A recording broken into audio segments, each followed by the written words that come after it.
Serangan udara brutal Amerika Serikat kembali menghanguskan kota di Yaman pada Sabtu 19 April 2025 malam waktu setempat. Dengan dalih menghabisi Houthi Yaman, Amerika Serikat meluncurkan 20 serangan udara di ibu kota Sanaa. Aksi udara itu menargetkan pinggiran barat, timur, dan selatannya. Bahkan, agresi tersebut juga menargetkan Taman 21 September di distrik yang sama dengan 5 serangan udara. Terkait hal itu, juru bicara PBB mengklaim Sekretaris Jenderal Antonio Guterres mengaku prihatin atas serangan yang menewaskan 80 orang dan melukai 150 lainnya pada Sabtu kemarin.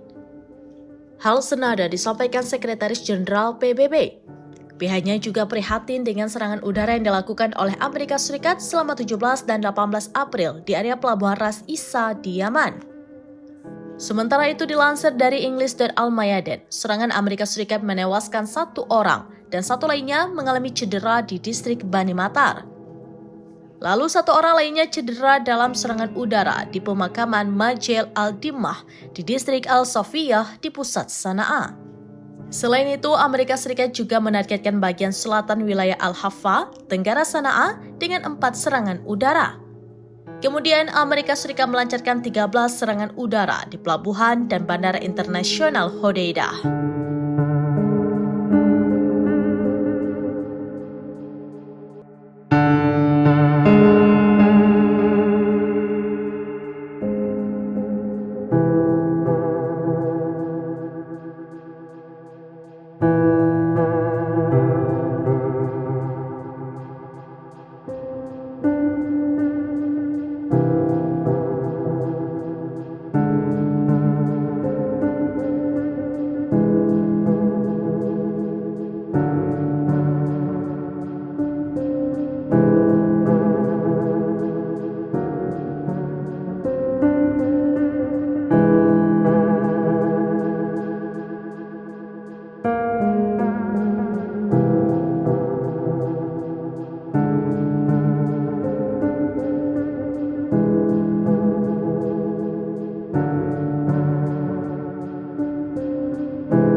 Download Tribun X sekarang, menghadirkan lokal menjadi Indonesia.